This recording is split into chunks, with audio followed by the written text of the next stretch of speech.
दिल्ली चुनाव में भले ही अरविंद केजरीवाल और आम आदमी पार्टी को करारी शिकस्त का सामना करना पड़ा हो, लेकिन इसका असर अब पंजाब में आम आदमी पार्टी की सियासी जमीन पर दिखना शुरू हो गया है। दरअसल बड़ी खबर इस वक्त की सामने ये आ रही है कि आम आदमी पार्टी के 30 बड़े नेता कांग्रेस के संपर्क में हैं। ये दावा किसी और ने नहीं बल्कि खुद कांग्रेस के दिग्गज नेता प्रताप सिंह बाजवा ने किया है। आपको बता दें, वहीं दूसरी बड़ी खबर यह है कि दिल्ली चुनाव में बीजेपी से करारी हार मिलने के बाद अरविंद केजरीवाल पंजाब के मुख्यमंत्री बन सकते हैं। यह बड़ा दावा कांग्रेस के ही दिग्गज नेता और पंजाब विधानसभा के नेता प्रतिपक्ष प्रताप सिंह बाजवा ने किया है। उनका कहना है कि अरविंद केजरीवाल अब पंजाब के मुख्यमंत्री बन सकते हैं। प्रताप सिंह बाजवा ने अपने बयान में पंजाब सरकार के मंत्री और आम आदमी पार्टी के प्रदेश अध्यक्ष अमन अरोड़ा की हालिया टिप्पणी का भी हवाला दिया, जिसमें अमन अरोड़ा ने कहा था कि पंजाब में कोई हिंदू भी मुख्यमंत्री बन सकता है।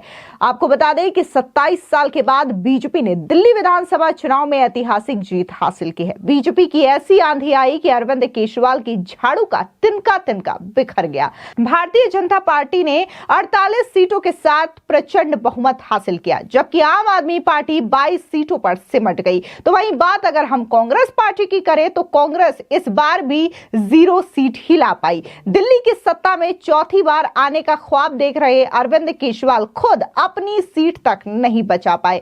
इसके अलावा मनीष सिसोदिया, सत्येंद्र जैन, सौरभ भारद्वाज समेत कई सारे बड़े आम आदमी पार्टी के नेता ये चुनाव हार गए। इसमें गौर करने वाली बात यह है कि पंजाब के मुख्यमंत्री भगवंत मान ने जिन 12 सीटों पर प्रचार किया था, वहां आम आदमी पार्टी को हार मिली है। ये वो सीटें हैं जहां पंजाबी लोगों की संख्या सबसे ज्यादा है। इसमें पार्टी लीडर अरविंद केजरीवाल और पूर्व डिप्टी सीएम मनीष सिसोदिया की सीटें भी शामिल है। इस हार के बाद पार्टी के भीतर और पंजाब की राजनीति में नई चर्चाओं ने जोर पकड़ लिया है। दिल्ली चुनाव में आम आदमी पार्टी की हार के बाद अब सभी की निगाहें पंजाब पर है। दिल्ली में अरविंद केजरीवाल और आम आदमी पार्टी के विदाई के बाद कांग्रेस के वरिष्ठ नेता और पंजाब विधानसभा में नेता प्रतिपक्ष प्रताप सिंह बाजवा ने बड़ा और सनसनीखेज दावा किया है। उनका कहना है कि अरविंद केजरीवाल अब पंजाब के मुख्यमंत्री बन सकते हैं। बाजवा ने अपने बयान में पंजाब सरकार के मंत्री और आम आदमी पार्टी के प्रदेश अध्यक्ष अमन अरोड़ा की हालिया टिप्पणी का भी हवाला दिया, जिसमें अमन अरोड़ा ने कहा था कि पंजाब में कोई हिंदू भी मुख्यमंत्री बन सकता है। अगर आम आदमी पार्टी ऐसा फैसला लेती है तो पंजाब में मुख्यमंत्री भगवंत मान के समर्थकों और पार्टी के दूसरों गुटों के बीच मतभेद हो सकते हैं। बाजवा का यह भी कहना है कि पंजाब में लुधियाना सीट से आम आदमी पार्टी के विधायक गुरप्रीत गोगी के निधन के बाद यहां उपचुनाव होना ही है। अगर आम आदमी पार्टी चाहे तो इस सीट से अरविंद केजरीवाल को लड़वा कर उन्हें मुख्यमंत्री बनाया जा सकता है। हालांकि अभी तक आम आदमी पार्टी की ओर से इस दावे पर कोई आधिकारिक प्रतिक्रिया नहीं आई है, लेकिन वहीं दूसरी ओर प्रताप सिंह बाजवा ने यह भी दावा कर दिया है, जिसके बाद अरविंद केजरीवाल की टेंशन और भी ज्यादा बढ़ गई है। दरअसल प्रताप सिंह बाजवा का यह कहना है कि आम आदमी पार्टी के 30 ऐसे बड़े नेता हैं जो कि कांग्रेस के संपर्क में है।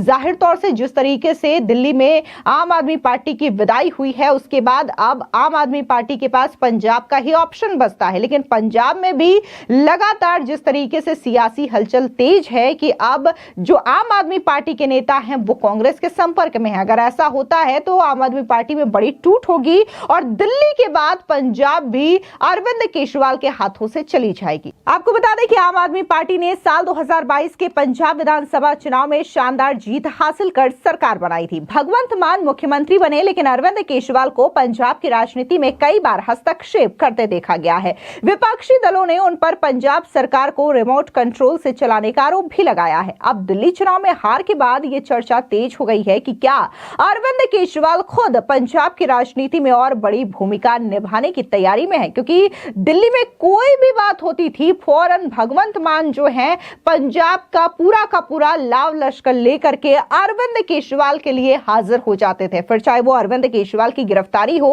अरविंद केजरीवाल के लिए धरना देना हो या फिर अरविंद केजरीवाल के लिए प्रचार करना हो, ये तमाम चीजें थी जिसमें बकायदा भगवंत मान खुद भी आते थे और पंजाब की जो जितनी भी सहूलियत है जो कि एक मुख्यमंत्री को दी जाती है, फिर चाहे वो चार्टर्ड प्लेन हो, इन तमाम सुविधाओं का आनंद अरविंद केजरीवाल उठाते थे। अब ऐसे में दिल्ली में जिस तरीके से बीजेपी को प्रचंड जीत मिली है, इसको लेकर के किरण किरण बेदी का बयान भी सामने आया है। बता दें कि पौंडुचेरी की पूर्व गवर्नर किरण बेदी ने डबल इंजन की सरकार पर भरोसा जताया है और उनका कहना है जिस तरीके से दिल्ली में बदहाली हमने देखी है, अब डबल इंजन की सरकार दिल्ली का विकास करेगी और इसे राजधानी लायक बनाएगी। सुनिए किरण बेदी क्या कुछ कह रही हैं। ये वोट फॉर चेंज है, वोट फॉर ओवरऑलिंग ऑफ सारी दिल्ली की ओवरऑलिंग मांग रही थी, डिक्लाइन में थी दिल्ली, एक डिके एंड डिक्लाइन में थी और उस डिक्लाइन को इन्होंने चेक किया है। इंफ्रास्ट्रक्चर हो, यस, कई ऐसे अभियान जो हिंदुस्तान में बड़ी जगह और सफल हो रहे थे, यहाँ चले भी नहीं, जैसे स्वच्छ अभियान क्यों नहीं चला। तो जिस तरीके से मैं ये कहूंगी कि हमने जगह जगह सेंट्रली स्पॉन्सर्ड स्कीम लगी थी, यहाँ क्यों रोकी गई, जो कि आम व्यक्ति को बेनिफिट करती। तो मैं समझती हूँ कि ये ओवरऑलिंग के लिए वोट है और ये बहुत भारी जिम्मेवारी अब डालती है आने वाली सरकार पर। करप्शन रोकने के लिए ओपन सिस्टम चाहिए, ट्रांसपेरेंसी चाहिए, जो आप कह रहे हैं करके दिखा रहे हैं और आप अकाउंटेबल हैं। सो मैं ये समझती हूँ कि अब गवर्नमेंट पॉलिसीज ऐसी हों, सरकारी अफसर अवेलेबल हों, ट्रांसपेरेंट हों, ग्रीवेंस रिड्रेसल सिस्टम हो। तो जब ऐसे सिस्टम जब लागू करेंगे तो करप्शन में डिक्लाइन आएगी और साथ में सर्विसेज में भी किस तरीके से पोस्टिंग्स होती है, ट्रांसफर्स होती है, ये सारी बड़ी इंपॉर्टेंट रोल प्ले करेगी करप्शन को रोकने में। एलिगेशंस का जमाना कल तक खत्म हो गया। अब मेरा समझती हूँ कि लोग चाह रहे हैं अब आगे चलो और हमें सुधार दो, स्वच्छता दो, सिविक कम्युनिटीज दो, हमें प्रिडिक्टेबिलिटी दो, हमें ट्रस्टवर्दी गवर्नमेंट दो। मैं ही समझती हूँ ये एक विश्वास वापस मांग रही है दिल्ली के सर, और दिल्ली चाह रही है कि अब और गिराओ मत, इसको प्रॉपर राजधानी बनाओ, जाकि एक एग्जाम्पल बने दुनिया के लिए। प्रधानमंत्री जी कल भी उसी से तो पता चलेगा कि करप्शन का कहां हुई और फिर उसकी अकाउंटेबिलिटी। और उन्होंने एक बहुत जबरदस्त स्टेटमेंट कहा कि जिसने खाया है उसको वापस देना पड़ेगा। So that this is a very good message कि अगर आपने करप्शन की है तो आपको वापस देना पड़ेगा। अब किस तरीके से वापस देना पड़ेगा, ये एक बहुत बड़ा मैसेज आएगा। मैं एक पुरानी दिल्ली की रहने वाली हूँ, दिल्ली में ही सारा कुछ, मैंने दिल्ली की डिक्लाइन देखी है। ऐसा लगता था दिल्ली छोड़ के जाना पड़ेगा, अब नहीं ऐसा। अब हम दिल्ली को स्वच्छ बनाएंगे, सुरक्षित बनाएंगे, स्वस्थ बनाएंगे, बन सकती है और ये बनेगी क्योंकि अब वाकई में डबल इंजन है। इसके अलावा ma'am who should be chief minister of Delhi? That the party will decide, not we, but I'm sure they know who is the best candidate to lead. लेकिन दिल्ली एक कैपिटल ऑफ द सिटी है और दिल्ली में जो छपता है, जो दिखता है, सारी दुनिया में वो बीम होता है।